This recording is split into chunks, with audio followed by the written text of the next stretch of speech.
here's the shocking thing. You listen to the podcast, it's like, hey, why nobody knows these people? Yeah. Why do I have to go and deliberately go and find out and dig out about these people, right? To know who they are. Why aren't more of their names appearing on buildings? Everyone keeps talking about Lee Kuan Yew, Lee Kuan Yew, Lee Kuan Yew. But Dr. Goh Keng Swee needs a strong mention. I realize is that a lot of my peers don't even know like who he is and what he did. The top policy that Mr. Lee affected me the most was Public housing. Public housing and HDB. But the person who ran it was Lim Kim San, who was known as Mr. HDB. Welcome to a bonus episode of Also Consider This, the podcast where we value nuance, perspective, and knowledge so that we can all be also clever thinkers. I am the second most famous Alistair on the podcasting scene. And my name is Goh Feng. So, this weekend, right, the recent weekend that passed, right, I think for sort of history buffs, especially local history buffs, or let's say, I don't call ourselves history buffs, we actually don't know enough. Yep. Or rather, we are interested in history in general. Yep. I feel that people who are interested in history are also interested in politics because today's politics is tomorrow's history. Today's politics. Yeah. Right? Just like what we are talking about today. Yep. Is also sort of related in that sense. And so over the weekend, I listened to quite a fair amount of podcasts.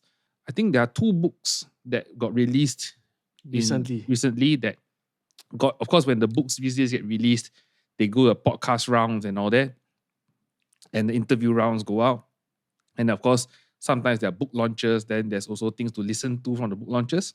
Yep. So the first book was by Professor Tommy Koh, The Extraordinary Life of Ordinary Men. Yeah, and then that's the podcast I listened to. He went on Political Prude. It is the 3rd time he attended that podcast. And then he talked about his life as a diplomat, as a young lawyer, then a young diplomat. And then, of course, his own experiences because he's a diplomat and of course he would work under the minister, which is S. Rajaratnam. And there's a lot of thoughts about nation building and where we are as part of the world in that interview. And then, of course, the other big one was the book that you bought. Yep. Yeah. Which is the Albatross Files. Mm-hmm. The Albatross File. Sorry, not files. Yeah, it's a single file. So that book was, I think, the big one is about, the big picture is that how the whole separation from Malaysia came to be. And then I think it has I wouldn't say it's revisionist, but it gave us a different perspective of how it actually happened besides the usual narrative that we actually know about, and how all these negotiations of how our exit from Malaysia came to be. And I haven't finished reading the book, but I read some parts of it, and there was even coverage well before the book launch. I think as this year was SG60, like I think Zhao Bao did a feature on 7th August, like a few days before our National Day, that they actually kind of did touch on the Albatross File in the Chinese media, which was quite surprising because usually these kind of things you only expect the English media to touch on. So the Chinese media did it was a 2 full-page thing on Zhao Bao on 7th August, if I'm not wrong. Yes, and because of, talking about the Albatross File, right? Albatross File is, please correct me if I'm wrong, is a first-hand account of what happened, like diary entries, recordings of what happened previously. So the book is actually not a very straightforward book to read. Because it was never written as a book. Right? It's a collection of documents. Yeah, it's a collection of documents then compiled into a book that's released now. And then there's a corresponding exhibition that is ongoing in National Library. So they did the book launch and the exhibition. The exhibition is meant to support the book launch, actually. So then if you actually read and if you flip through the pages, it's actually like letters, interviews, transcribed exchanges between Malaysian side and Singapore side through the whole negotiation process that Dr. Goh basically took charge of. Yes, and if like me, you haven't actually had the copy of the book, there are also other pieces of content that you can consume regarding the book. One is the book launch. So during the book launch, it was an interview, I think. Not just that, there was a book launch, I think about 2 weeks ago, 1 to 2 weeks ago. There's a book launch, and Lee Hsien Loong was guest of honor. Yeah, he basically made a speech about the book and about his own personal memory of what happened during those days. Of course, he's the son of Lee Kuan Yew, and of course, there were threats to the Lee family's lives and security and all that, because it was a very turbulent time. Of course, as a young man, he would have seen many of the founding fathers. The first generation cabinet was in the house, in and out, and all that. Yep. And then, so he had his own account on that day. Then, of course, there are other interviews. There was another one by this gentleman called Janadus Devan. He's the editor. The ones with Straits Times. No, CNA. CNA, okay. Yeah. So he had a long interview. It's a 2-part podcast episode with the CNA talking about this particular file. So you may have noticed that this year for SG60, there's a lot of history coming out from the separation as compared to 10 years ago in SG50. Yep. This is partly also because of declassification of a lot of documents in this year. So it's past a certain time, therefore they can declassify it? Partly that, and also because partly because of the passage of time, and also because some of the key characters have passed away. And when it comes to declassification of documents, you need some of the main characters who kept the file to pass on plus 5 years minimum before they are allowed to be declassified, because it can get sensitive.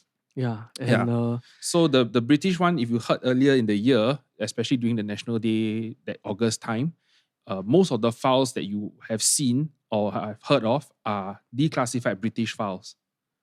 So like the British High Commissioner in Singapore, in Malaysia, what he recorded, what he communicated with the Prime Minister of the UK, Harold Wilson at the time, the Chief Minister of the Borneo territories, and all that. All those communications were all British records from the British Archive. This time round is more of a Singaporean perspective as to what the files were released. And I think eventually, hopefully, some point in time, there might be a set of files released from KL, because there's so many perspectives to this thing. It's not. And what I learned mainly is that it's not a straightforward situation about we want to leave or they kick us out.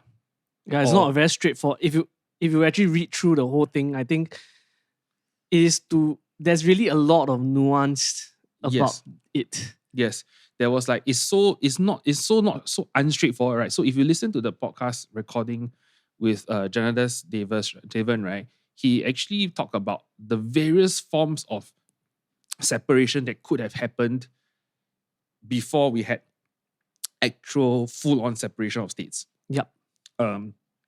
There was talk of a looser federation. There was talk of a confederation, and why it didn't work out. Yeah.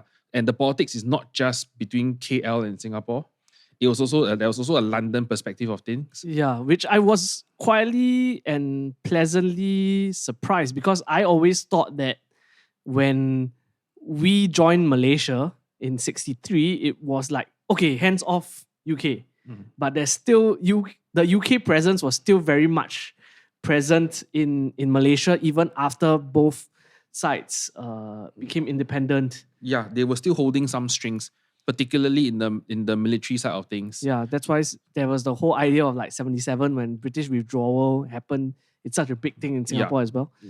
And we only, like in terms of like secondary school history, we only saw it from a perspective of like, oh, we need to put SAF. And second is economically we are impacted because we got no white men to feed. So you got also the total defense narrative which also comes in. It's not just like just from a history point of view, but from a nation building idea was that we need to do all these things because we need to be self-sufficient, we need to fend for ourselves and things like that. It raises, I think, 2 big points or 2 big thoughts. The first thought is actually this year is the year where, in a way, it's more meaningful to me as someone looking at SG60 versus 50, in the sense that SG50 was very much about economic outcomes. We used to be a small world. city, third world small city with some tall buildings, and now we are a major world city with skyscrapers, like a world-class airport and all that kind of thing, like clean streets and all that. This year is not so much that. This year is a lot about who we are, where we come from. Where's our place in the world? Yeah. How do we want to walk the next walk into the next chapter and things what like that? What are we about? Yeah. You know, and then it bleeds into a lot of social issues that we talk about. So social and political issues. Like the first social issue that we talk about is like how do we see immigration? What does immigration mean? Because what does being Singaporean mean? Yeah, because these days, even if you attend the military, if you go to NS, right, you will see people with surnames that you've never heard of. Right? Yeah. Like we may have heard like Vietnamese surnames or Burmese surnames, like, you know, but they are Singaporean because they are willing to, like, you know, really suffer and fight with us as people with like second or third generations or fourth generations. Yeah. And who are we about? What are we about? And then of course politically, there's this whole hullabaloo about the No De Ross thing during the elections. Yeah. Right? There's a lot of he said, she said, and then even post-election when Parliament opened, there's another round of this whole thing about our founding documents and how Singapore came about and all that kind of thing. And I agree that it is, regardless of what kind of political view you take on the incident, the broader picture is still about who we are, and we have to sort of have a bit of a look back. And honestly, at the point in time when the minister, you know, for Home Affairs, Shanmugam, went up and said all these things, right? I found that I found there's a lot of exposition. Yep. But the thing is that you need this exposition because it really needs to, he really needed to frame this whole thing as to like who we are, where we come from. Yeah. Like, and tell us there's the background to it before we even dive into the issue. Correct. And we're not here to, we are not really in the mind of critiquing or supporting what he said in terms of the incident, but just to say that, hey, you know, who we are as a people is we are a society that is very multiracial and all that. And if you look at those files actually and look at the what happened back then, is really about, we have a very different worldview when it comes to multiculturalism. The second big thing that hit me is, hesitant to say it, but I feel it strongly, that is, we tend to lionize Lee Kuan Yew too much. Not to say that he is not a great man. He is a really remarkable man. He is a person that is not just a statesman. He is not just a person who is great at talking, but he has proven he is also a great person at execution. Farid Zakaria. Yeah. Right? He said it beautifully. He said this, like, sometimes you have people who say things and they are really passionate about it. Great orators, and there are great people who execute. Lee Kuan Yew is a man who could do both. Yep. I remember in 2016, we attended a talk by our JC teacher, remember? Mr. Tong. He did a talk about, like, LKY is a combination of three. So usually you see someone is a bureaucrat, a statesman, and he's also a politician. So usually good leaders are usually two of three. If they can be one, good enough. Two of three, quite exceptional. But Mr. Lee was a combination of all three. He's a statesman, he's a bureaucrat, and he's also a politician. The point is, like, he is a really exceptional man, but at the same time, we have also running into debates publicly about, are we lionizing him too much? There are some people who criticize, to say that, like, why are we making him this mythical figure? Yeah. Like, there are some people who may say that, why are you making him like a Guan Gong? You know, like, become like a deity. It becomes a myth and becomes like the reverence turns into like worship. Yeah, and then people start to feel certain things, like, you may have heard about, obviously, the Oxley Road house, right? And becomes a whole debate about private property and all that. And then is using this, is retaining the property becoming a thing about making him a deity, so to speak, the deity that built that, that kind of thing.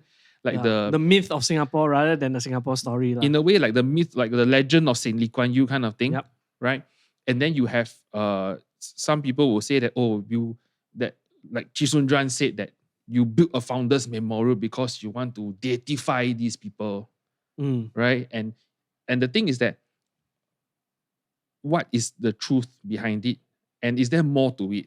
And I find that reading these materials, listening to these things, actually is not just one great man. Yes, Lee Kuan Yew, Mr. Lee was fantastic at all three things, but he also had cabinet members, his team, who were obviously fighters. If not, they wouldn't have survived the 60s and the 50s. And these people somehow, here's the shocking thing. You listen to the podcast, it's like, hey, why nobody knows these people? Yeah. Why do I have to go and deliberately go and find out and dig out about these people, right? To know who they are. Why aren't more of their names appearing on buildings? And I think the first answer that I might have is that, yes, we probably do lionize our leaders, especially Mr. Lee, a little bit too much. But at the same time, the other side of the story is that lionization serves a purpose, because we needed a figure to unify the nation behind. And he served as someone that, regardless of your race or the language that you speak or whatever creed that you may believe in, he is someone that, whether you love him or you hate him, you can kind of see where he's coming from. Yep. And besides, the whole idea of nation building, turbulent times, was that he is also revered because a lot of people that helped to build Singapore, not just the politicians, not just the leaders, not just the commercial leaders, different realms, but the day-to-day Singaporeans, the pioneer and the Merdeka generation, I think they view him as someone who led the country well. And therefore, as a form of reverence, they kind of lionized him. And then because of that, and to kind of pass down the baton to the next generation, it becomes like a normal thing to do. Like, okay, he's our founding father, we should respect him. And it's also part of our Asian value where we kind of respect our elders. So it is an intersection of respect, it's an intersection of reverence, but at the same time, it also plays into the idea that we kind of don't talk bad about our elders, which is why like we lionize him in some sense. But then because of that, like what you have mentioned, we end up focusing on him so much that we forgot that he had a team that was behind him that led Singapore during the early years. Yes. And I think before we move on, right, I think this part is very important. This point is very important for me to highlight because it's extremely nuanced. And we value this nuance in this podcast. Yeah. The nuance here is that we are not saying don't see up Mr. Lee. Yeah. We are not saying he is not worthy of your respect or your admiration and all the accolades that you've given him, whether he was when he was around or today when he's no longer with us. Yeah. It is not there at all. Yeah. What I would say, and I think you probably agree with me, what we're trying to say here is that there is more than him, and we should put all of them together. Yeah. As a collective, that we need to put more of these names on buildings, on institutions, because it matters. And to also teach younger Singaporeans about not just Mr. Lee, but the team that was around him. Yes. During the Malaysia years, our early years, and of course, even till the later part of his political career. Let me move on slightly by giving an example. Yeah. So you mentioned about this trifecta of things, right? Yeah. So this person that I want to talk about was the guy who kept the albatross file. Yeah. And who Professor Tommy Koh called a very poor politician. Mm-hmm. Yeah, which is Dr. Goh. Yeah. So Dr. Goh Keng Swee, right, is a name that for some reason, in recent time, very few younger Singaporeans know of. Yeah. And I find that is a that's a travesty that not enough places have his name there, and not enough mention of him comes up as keepers of our own history and our own narrative. We don't share about him enough either. Yeah. Because if you look at all the documentaries and factual videos coming out on YouTube about Singapore, right? Everyone keeps talking about Lee Kuan Yew. But Dr. Goh Keng Swee needs a strong mention. Yes, because I personally was, even during 2011, Dr. Goh passed on just a year before 2011. He passed on in 2010. So when he passed on, it seems as though there was not much like coverage. I don't even know he passed away in 2010. That's how little we know of him. We know about like the passing of Ong Teng Cheong, the former president, during our school days, but we never heard of like, oh, Goh Keng Swee passed on. And I realize is that a lot of my peers don't even know like who he is and what he did. To some sense, I feel like what you said is a travesty, because he did. I mean, we can rattle off like what he did, right? Let's do that. Okay, Yeah. Let me just give a short list of his achievements in terms of headlines, right? Yeah. So he was the guy who created the SAF. Yes. So why do you do national service, Dr. Goh? Dr. Goh. Okay. He was also the man behind Jurong Industrial Estate. It was once known as Goh's Folly because nobody thought that this swamp is going to be a good industrial estate, right? He was also the guy who created state capitalism for us. So all the GIC. Yes, GIC. So the factoid is that he asked Professor Tommy Koh to find some, because Tommy Koh was in New York at the time, find me some New York bankers who know how to invest money. I got some surpluses in my budget. I want to take this money and invest to grow that money for the country. And then the American bankers basically lost the money.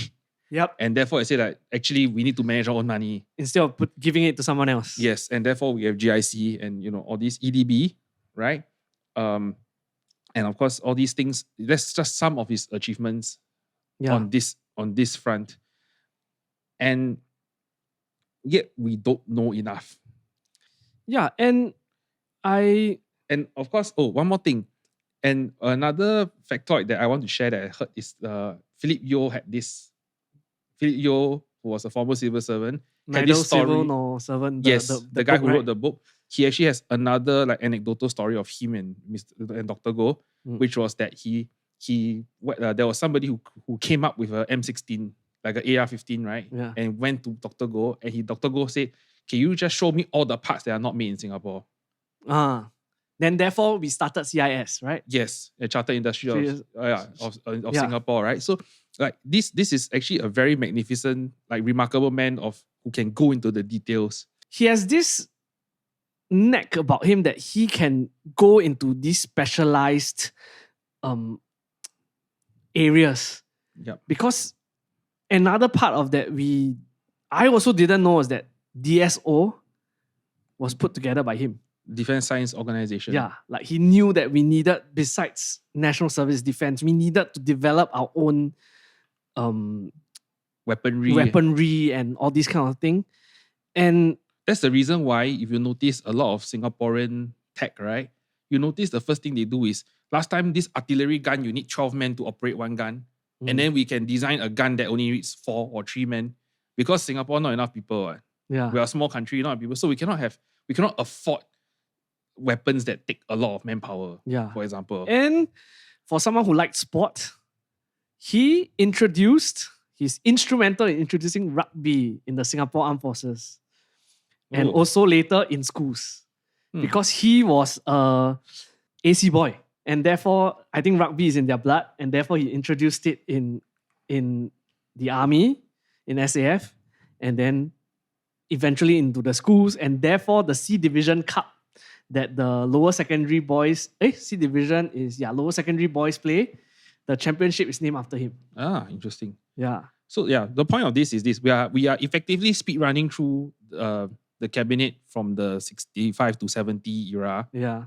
Because that's the point we want to make. Like, there's a lot of magnificent stories and achievements by what a book once called A Few Good Men.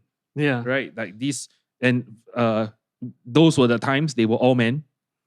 Yeah. And of various races, but they were all men. But they were all, I think what they achieved and where we are today is really down to what hard work they put in and their leadership, right? And of course, there were people in government and public service that supported them and made it happen. Yeah. And therefore, at least it's more than one man. And it's definitely more than one man. So let's speed run to the next person. On the table here, right, is a book that is actually very apolitical. Yeah. The book is called The Short Stories and Radio Plays of S. Rajaratnam. The thing that he wrote that is best known is The Pledge. Yep. Right? Why you recite The Pledge every single day? Yeah. You think you can memorize even though you're half asleep, right? Yeah. It's written by Mr. S. Rajaratnam. And he was already a very well-established author in his own right.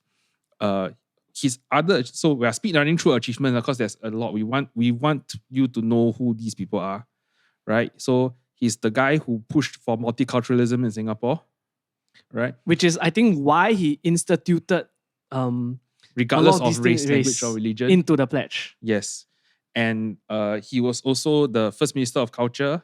And also he, in terms of foreign affairs, in terms of diplomacy, he was a founding father of one of the 5 founding fathers of ASEAN. Yeah, because you must remember in 65, during those years, there was actually a lot of conflict between Malaysia and Indonesia. The confrontasi was still on. Which is why the McDonald House, if you have gone to Dhoby Ghaut today, there is plaques at McDonald House. Yeah. There is Dhoby Ghaut Green has a plaque there that tells you the site of where the explosions happened. Yeah. So these are things that a lot of us don't notice when we first go to places like that.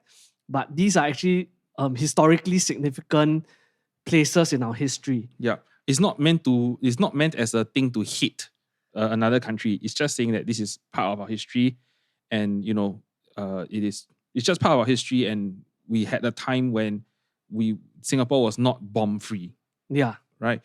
And he was also, he was a very he was a person who was very helpful in creating the kind of global reputation that we have as Singapore. The S. Rajaratnam School of International Studies, right, is of NTU, right, is named after him because that is his major contribution to Singapore. Another person that we want to talk about, because I think partly because CMIO, so Mr. Othman Wok, right? Mr. Othman Wok was a founding cabinet member, right? One of his major achievements is he was the guy who created what is now known as movies.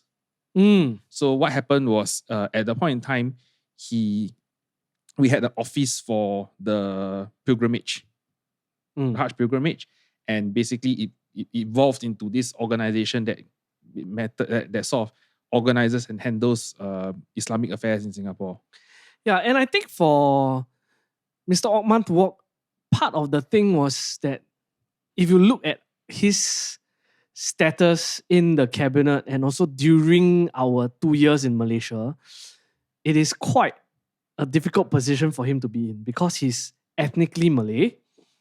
And then because by virtue of association with Lee Kuan Yew and the PAP, like the UMNO side like kind of labeled him as like a traitor to there were labels thrown at him that were not fair and not true. Yeah. And he had to live through that and also still fighting for representation of our Malays in Singapore as well, because he's one of the MPs selected to be in the Parliament of Malaysia when we were merged with Malaysia, actually.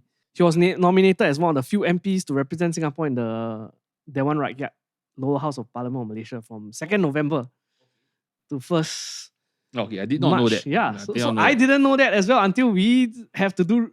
You have to start digging, then you Yeah. okay, this is true. Which is why, there's so many things about the first 1G leadership that we need to educate ourselves more about. Yeah, and then he was then coming to the back to the Albatross file is that because of the separation, he was one of the 9 ministers that signed the document of separation. I would like to move on because using this opportunity, I would like to segue to, as of 2025 December, Yep. the only surviving person who signed that document in Singapore and is still alive is Mr. Ong Pang Boon. And he was around during the he was one of launch. the 2 people who was 2 VIPs in the book launch for the Albatross file. So he was the guy who pushed who laid the groundwork for Singapore's bilingual policy. So which enabled us to have, one, you need to have a strong or a respectable level of English, because remember at the time, right, the 2 major languages in Singapore were not Malay and English. It was Malay and Hokkien. So the nobody actually spoke much English in Singapore, despite us being a British colony. Now, we're speed running through a lot of these achievements because we don't want to have a super long episode, right? Then the next person that I want to talk about is Dr. Toh Chin Chye. Yes. Dr. Toh Chin Chye was one of the 2 people who refused to sign the separation document at first. It was him and Mr. Rajaratnam. They didn't want to sign the separation agreement, and therefore they had to go to KL separately. Like Lee Kuan Yew arranged for them to go to KL from Singapore in separate vehicles so that they cannot pack up when they were on their way. Dr. Toh is a deputy prime minister, minister for health, and also minister for health for a certain time, right? And he was the guy who basically helped to spearhead the creation of the Singapore flag and the crest, coat of arms, national anthem. He selected national anthem. He was leading the project, and also a very important, also part of things like Jurong Town Council and things like that. So Mr. Lim Kim San, right, I'm actually very surprised. Even when I first heard the name, right, and as a young person, I did not know who he was.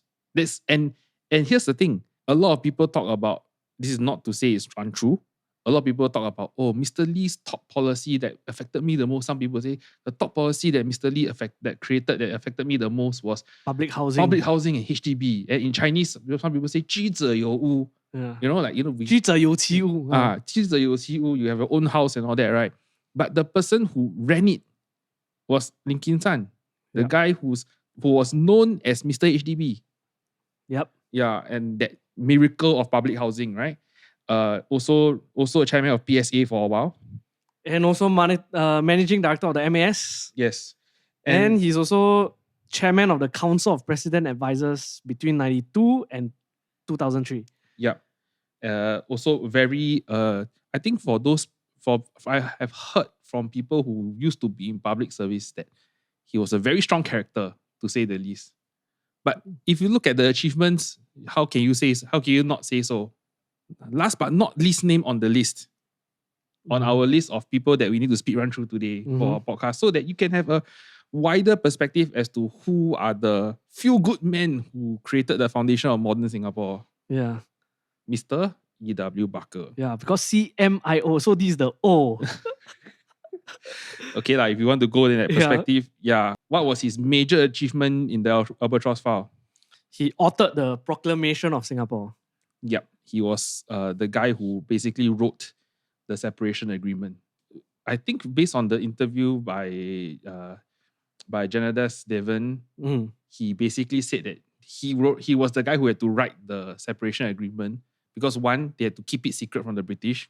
Yep. Some civil servants had links to the British. And also the typist draftsman apparently didn't write it very well. So he's like, he cannot take it, then he do it himself. Yeah, the kind of thing. It was apparently kind of like that. The guy who basically helped to write the constitution as well as the separation document was E.W. Barker. He helped to push for the creation of the old National Stadium in Kallang. Yeah. Because he was the first president of the SNOC from 1970 to 1990. Yeah. And he also was president of the Siap Games Federation Council in 73. So Siap Games is the predecessor to the SEA Games, which is ongoing right now in Thailand.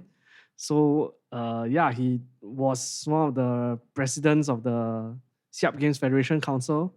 He was a lawyer by training, if I'm not wrong. Yes, right? he's a lawyer by training. And his most major cabinet position was he was the Minister of Law pre-independence till 88. Yeah, quite a long run. Quite a long run before he stepped down for the next generation of leadership to take over. What we are trying to say here is is that Mr. Lee Kuan Yew had a very strong cabinet with him. It was a collection of different people that made it happen. When we look back at our pioneer years, let's not just think of Mr. Lee. It's more than that. It's him plus so many of these men. More of these names need to appear in more buildings. Yep. And don't just revere them as names of individuals or lions, but also take in the spirit of sort of pushing the envelope and solving problems. Yeah. Because those days really I mean like some of the questions, some of the things that Professor Tomiko talked about when he was working as a young nation, right? How do you serve as an ambassador for Singapore at the UN? Nobody knows how to do it. Yeah. Because there was no upper study to learn it from, right? There was no predecessor to learn it from. And a lot of these men were led by ministers who also had to feel their way through their job. They felt their way through it and came up with answers and that could build this little nation of ours. If you're not really a reader, like you don't have to actually go and pick up the books if you're not really a reader. But at the same time, what you can do is that you can try to remind yourself or remind people around you that, it's not just one person. But there's also I think, because of the book launch, there is actually an ongoing exhibition of the Albatross File in National Library from 8th of December. So it's already opened. There's no end date because it's a permanent exhibition right now. I just checked it out. It's a permanent exhibition. So you can book your tickets on the NLB website. Then go and take a look at what is if you don't want to read the book, you can just go and see the exhibition. And I think it's a really good insight in how to give a different perspective of how we came to be as a nation. I think it's a very big part of nation building because it's not just the usual we got kicked out and stuff like that. There's a lot more layers to it. And then it explains who we are and where we come from. Yeah. Cost of living is very high now. So if you want to find activities that are free, right? That's one activity to do. Yeah. Okay, so what have you learned recently? The F1 season just concluded.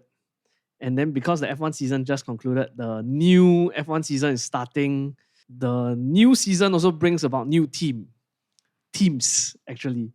So one of the new teams is actually taking over old license. So Audi is entering F1 as a works team in 2026.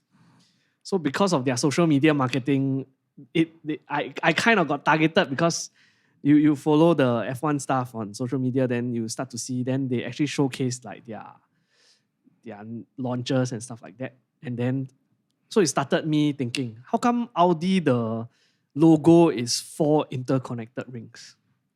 So actually why it is 4 interconnected rings, because it represents the merger of 4 German automobile companies in 1932. So the 4 companies are Audi, DKW, Horsch, and Wanderer. So they came together to form a brand called Auto Union AG. And each ring in the logo symbolizes one of the founding companies. So the 4 companies was Horsch, Audi, DKW, and Wanderer. So even though they came to merge as Auto Union AG, but eventually I think things evolved and Audi became the primary name. But then they retained the 4 interconnected rings logo as a nod to its heritage. So therefore, Audi's logo, 4 interconnected rings, came because the 4 companies is part of their history. I'm trying to keep this short, this segment short, so I will not add too much to it. But if you would like, if you have a chance to visit Bavaria, Audi is actually based in Bavaria as well. BMW is based in Munich itself, and Audi is based in Ingolstadt. Yeah. And you'll be surprised by one thing if you go to Ingolstadt. There'll be people speaking Mandarin because Audi has a lot of connections to the Chinese economy. They build a lot of cars there. Like that. So I visited there once and I spoke to a few people in Mandarin on the street. Yeah, because of people who went there for work. Tying back to our main theme of the day, please also listen to that podcast interview with Janada's Devan on CNA. So you know that the Southern Indian names have the son's name first and then the father's name thereafter. Yep. So his father's name was Devan. Yep. Because his father was Devan Nair. The 3rd president of Singapore. Yes, the 3rd president of Singapore. He was also, Devan Nair was also the MP for Bangsa in Malaysia, around KL, in the 1963-1964 general election. Yep. He was the only PAP member to win a seat in the peninsula during the merger years. Right? Of course, that created a whole lot of further trouble between UMNO and PAP.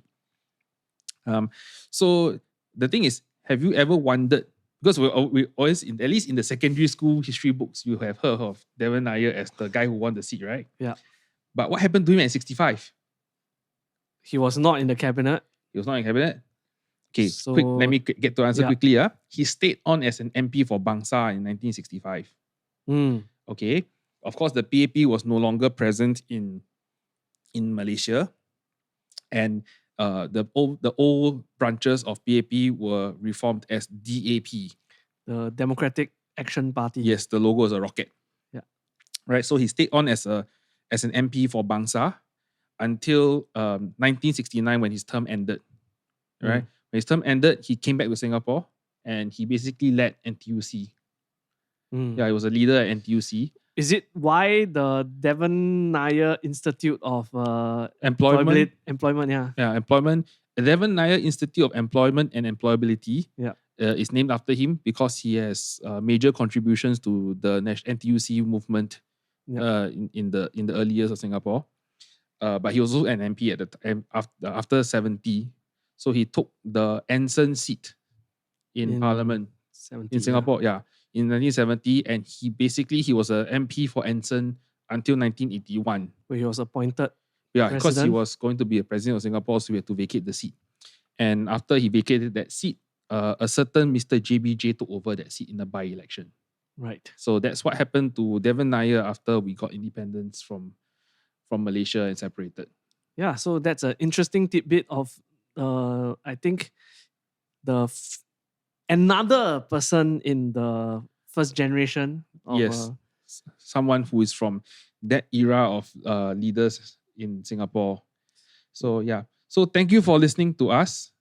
Right? You allowed us to rattle off about our history, to geek out on Singapore history. Yes. Also consider the achievements of other founding ministers and cabinet members for Singapore. Yeah. And we'll talk to you again soon with our new upload schedule.